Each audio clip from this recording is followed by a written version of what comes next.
ইউনূস এত মিষ্টি মিষ্টি করে কথা বলে, আপনাকে দেখে মনে হয় যে ভাজা মাছটা উল্টে খেতে জানে না। আমরা ভালো করতে হবে, আমাদেরকে ভালো করতে হবে, আমাদেরকে এটা করতে হবে, সেটা করতে হবে। কিন্তু এই বদমাইশটাকে কখনো আপনি জিজ্ঞেস করেছেন, এই বদমাস, তুই ম্যানেজিং ডিরেক্টর হয়ে তোর বাপের কোম্পানিতে, যেখানে তোর 25% শেয়ার আছে, তুই টাকা দিলি কিভাবে রে? তুই কিভাবে ঋণ দিলি, কিভাবে লোন দিলি? এই প্রশ্ন আপনি কখনো এই ইউনূসকে করেছেন? আপনি তাকে বলেছেন, এই যে তুই এত বড় বড় কথা বলিস, তুই তো একটা চোর।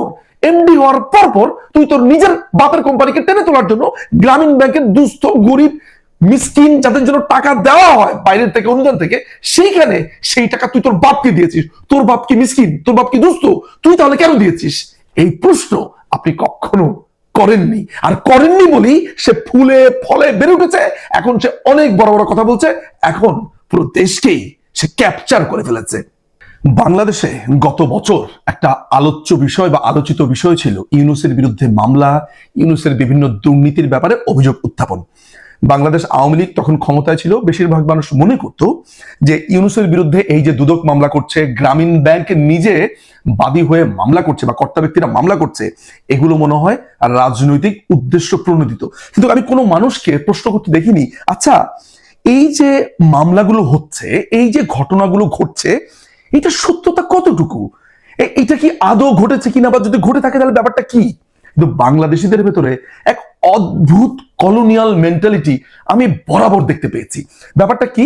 ইউনূস নোবেল প্রাইজ পেয়েছে, তিনি কি দুর্নীতি করতে পারেন?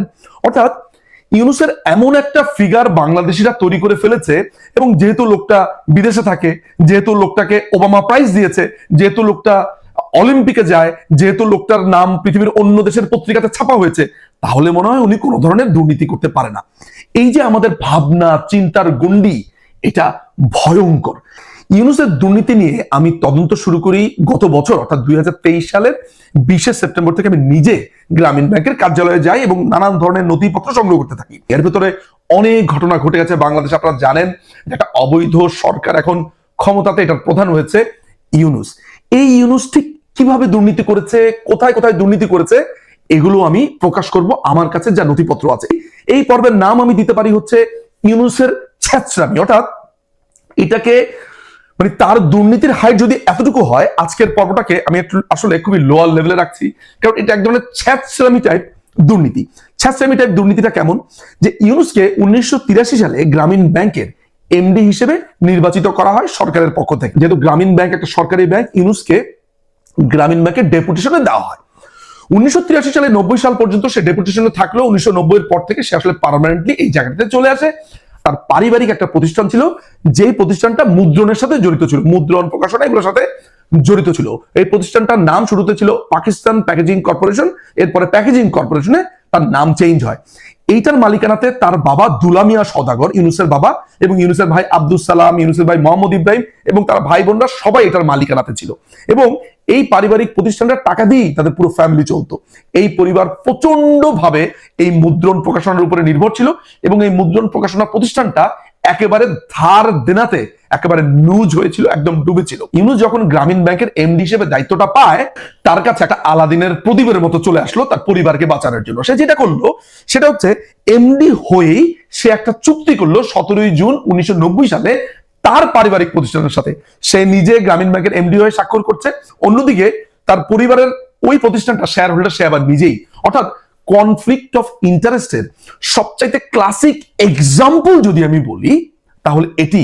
এই ছ্যাঁচড়াটা এমন একটা ছ্যাঁচড়া যে নিজের কোম্পানিকে সে তো চুক্তি করে ঋণ দিয়েছেই, প্লাস হচ্ছে এটিকে ম্যানেজিং এজেন্টও বানিয়ে দিয়েছে। ম্যানেজিং এজেন্টটা কি? যে এই কোম্পানির সমস্ত দায়ভার, তার উৎপাদন, তার সমস্ত কিছু এই গ্রামীণ ব্যাংকই দেখাশোনা করবে। আপনি চিন্তা করে দেখেন তো, যে গ্রামীণ ব্যাংক উৎপাদন করবে, গ্রামীণ ব্যাংক পণ্য কিনবে, গ্রামীণ ব্যাংকের নানান ধরনের কেনাকাটা যা কিছু আছে, যানবাহন খরচ, অফিস আদালত, সবকিছু গ্রামীণ ব্যাংক বহন করছে। অর্থাৎ ইউনূসের পারিবারিক প্রতিষ্ঠান, ইউনূস গ্রামীণ ব্যাংকের এমডি, আর ইউনূসের পারিবারিক প্রতিষ্ঠানের সাথে চুক্তি করে তার ঋণের জন্য, অর্থাৎ জর্জরিত ঋণ দিচ্ছে, তার সমস্ত টাকা পয়সা দিচ্ছে, তার সমস্ত খরচ দিচ্ছে। এই ভয়ঙ্কর দুর্নীতি ইউনূস করেছে। গ্রামীণ ব্যাংকের অর্ডিন্যান্স 1983 মোতাবেক ইউনূস কিন্তু কোনোভাবেই এই ঋণ তার প্যাকেজিং কর্পোরেশন লিমিটেড, অর্থাৎ তার বাবা এবং তার শেয়ার হোল্ডারের কর্পোরেশনকে দিতে পারে না। এই অর্ডিন্যান্সের 19 এবং 20 অনুচ্ছেদ যদি আমরা দেখি তাহলে দেখতে পাই যে গ্রামীণ ব্যাংক অর্ডিন্যান্সে বলা আছে যে গ্রামীণ ব্যাংক থেকে যদি কোনো ধরনের ঋণ দেওয়া হয়, কোনো ধরনের সাহায্য করা হয় বা যে কিছু যদি করা হোক না কেন, সেটা দুস্থ মানুষদেরকে, বিশেষ করে গ্রামীণ যারা নারীরা রয়েছেন, নারী উদ্যোক্তারা রয়েছেন, একটা পলিসি আছে যে কাদেরকে দিতে পারবে। সেই পলিসির কোনো জায়গাতে দুস্থের সংজ্ঞাতে কোনোভাবেই এই প্যাকেজিং কর্পোরেশন যায় না। অর্থাৎ গ্রামীণ ব্যাংকের নিজের যেই আইনটা ছিল, ইউনূস নিজে সেই আইন ভঙ্গ করে তার পারিবারিক প্রতিষ্ঠানে যেখানে তার নিজের শেয়ার আছে সেইখানে সে ঋণ দিচ্ছে তার পরিবারের ঋণের দায় থেকে ওঠার জন্য। ওই যে জনতা ব্যাংকে তার প্যাকেজিং কর্পোরেশনের ঋণ আছে, সেটির থেকে তার পরিবারকে টেনে তুলবার জন্য। এটি নিয়ে আপনি কখনো কোনো প্রশ্ন তুলেছিলেন? উত্তর হচ্ছে আপনি কখনো প্রশ্ন তুলেননি। এখন গ্রামীণ ব্যাংকে ফান্ড দিত কেন? বিদেশি ফান্ড। আমি কয়েকটা ফান্ডের কথা বলি আপনাকে, যেমন নোরাট ফান্ড দিয়েছে, সুইডিশ সিডা দিয়েছে, কানাডিয়ান সিডা দিয়েছে, ইউএসএআইডি, ফোর্ড ফাউন্ডেশন। এরা ফান্ড ঋণ নানান ভাবে দিত যে বাংলাদেশে যারা গরিব ব্যক্তিরা আছে তাদেরকে টাকা দিয়ে দেখাশোনা করা, তারা যাতে একটু ব্যবসা করতে পারে, তারা যাতে উঠে দাঁড়াতে পারে, এই জন্য বিদেশিরা অনুদান হিসেবে গ্রামীণ ব্যাংকে টাকা দিত। এই টাকাগুলোকে সাইড প্রজেক্টের আন্ডারে রাখা হতো। সাইড প্রজেক্টটা কি একটু বলে নেওয়া ভালো, সেটা হচ্ছে studies, innovation, development and experimentation একটা প্রোগ্রাম ছিল, যেটা পরবর্তীকালে বাতিল করা হয়। কিন্তু টাকাটা এসভিসিএফ নামে একটা ফান্ড গঠন করে রাখা হয়েছিল। এসভিসিএফ ফান্ডটা কি? সেটা হচ্ছে সোশ্যাল ভেঞ্চার ক্যাপিটাল ফান্ড। এই দুস্থদের টাকার যেই অংশটা, অর্থাৎ অনুদান হিসেবে যেটা পেয়েছে, সেইখান থেকে টাকা নিয়ে ইউনূসের পারিবারিক প্যাকেজিং কর্পোরেশনকে টাকাটা দেওয়া হতো। বাটপারি ছ্যাচরামি কোন লেভেলে চলে গেলে, মানে কতটুকু ছোট লোক, কতটুকু নিচু একটা চিন্তা ভাবনা খেয়াল করে দেখেন, যে নিজে একটা ব্যাংকের ম্যানেজিং ডিরেক্টর এসে পরিবারের সবাইকে ওই ব্যাংকের টাকা দিয়ে চালানো শুরু করলো। শুধু ব্যাপারটা এখানেই সীমাবদ্ধ থাকেনি, এখানে অনেক ধরনের অনিয়ম হওয়া শুরু করলো। যেমন এই প্যাকেজিং লিমিটেডের কোম্পানির যেই জিনিসপত্র, অর্থাৎ যে মুদ্রণের কাজ ছিল, অর্থাৎ লিফলেট, লেজার বই, চেক বই, নানান ধরনের থাকে। আপনারা জানেন যে গ্রামীণ ব্যাংকের শত শত এরকম শাখা ছিল।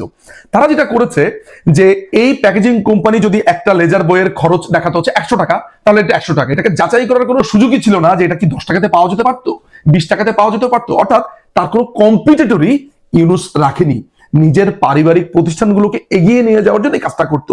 আপনি যদি ইউনূসকে এখন দেখেন, অর্থাৎ প্রধান উপদেষ্টার পদ বাগাবার পর সে তার ভাইয়ের ছেলে অপূর্ব জাহাঙ্গীরকে দায়িত্ব দিয়েছে, চিটাগং বেল্টের অনেক মানুষকে এখানে নিয়ে এসছে। অর্থাৎ এই যে তার ফ্যামিলিকে এইভাবে অবৈধভাবে সুযোগ সুবিধা দেওয়া, এই জিনিসগুলো এখনো আছে, আগেও ছিল। আমার কাছে এখানে একটা হিসাব আছে, যে একটা ইনিশিয়াল হিসাব, যে ইউনূস কত টাকা ধার দিয়েছে, কত টাকা আপনার ঋণ দিয়েছে, লোন দিয়েছে। হিসাবটাতে দেখা যাচ্ছে 2 ভাগে সে তার পারিবারিক কোম্পানিকে এই গ্রামীণ ব্যাংক থেকে লোন, ঋণ নানান ভাবে দিয়েছে।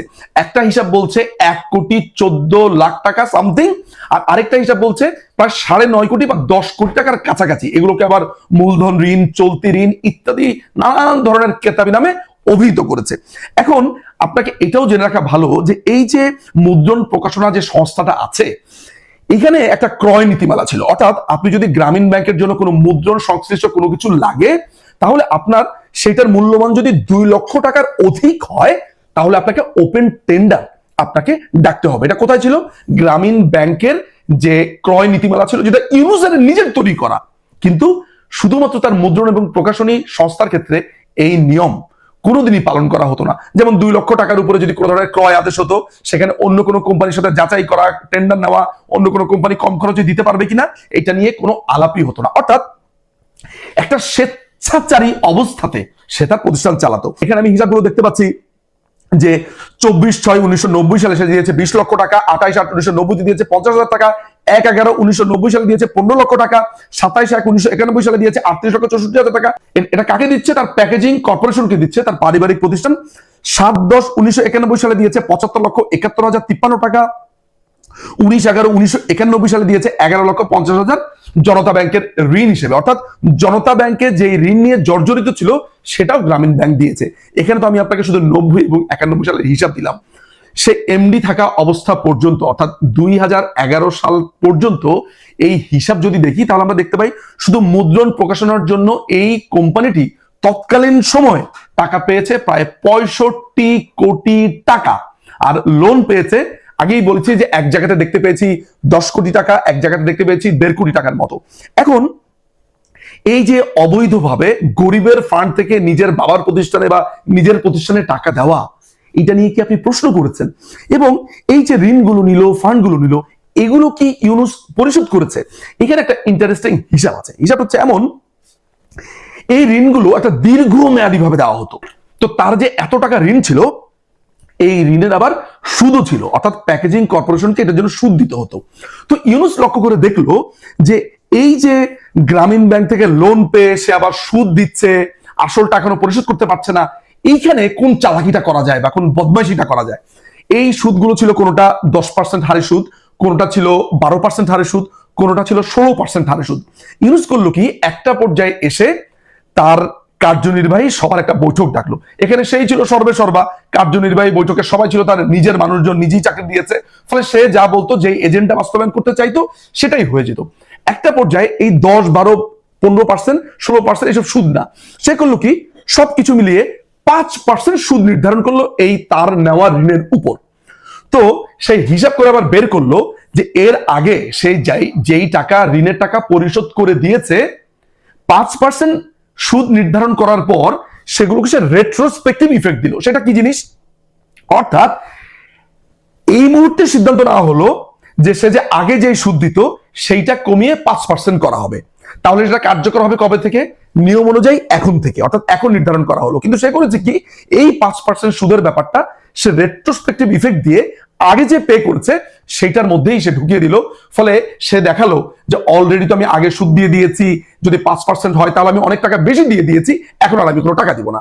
তো গ্রামীণ ব্যাংক তখন হিসাব করে বের করলো যে সে যেই টাকা দিয়ে দিয়েছে সেই টাকার মধ্যে মাত্র 7 লক্ষ টাকা বাকি থাকে, কিন্তু আদতে হিসাবে বাকি থাকে কোটি কোটি টাকা।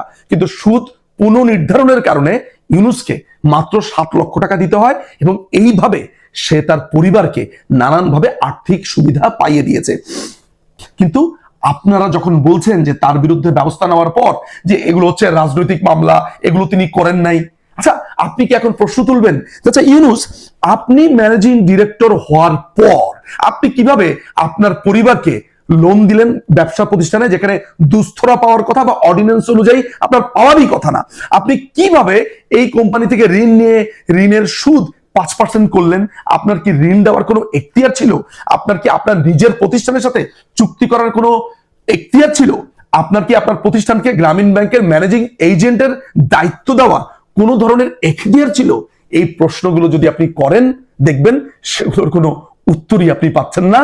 অর্থাৎ এই যে আমরা বলছি ফ্যামিলি ডাইনেস্টি, পরিবারকে সুযোগ পাইয়ে দেওয়া, এই দেওয়া সেই দেওয়া, এই নোবেল লরিয়েট বলে যাকে আপনি বলছেন, 1990 থেকে সে এই কাজ করে আসছে। এবার বুঝলেন তো সে কেন গ্রামীণ ব্যাংকের এমডি থেকে সরতে চাইতো না? আঠার মতো ওই চেয়ারে সে লেগেছিল, কারণ সে জানে গ্রামীণ ব্যাংক হচ্ছে তার টাকা বানানোর মেশিন। এইখান থেকে সে তার আর্থিক সুবিধা, নানান ধরনের সুবিধা সে পেত বলেই এখান থেকে সে সরতে চাইতো না। তার এই দুর্নীতির কথা বা প্রথম দুর্নীতির কথা আমি আনলাম, সামনে আরো অনেক দুর্নীতির ইস্যুস আসবে। সে পর্যন্ত ভালো থাকুন, সুস্থ থাকুন, অনেক ধন্যবাদ।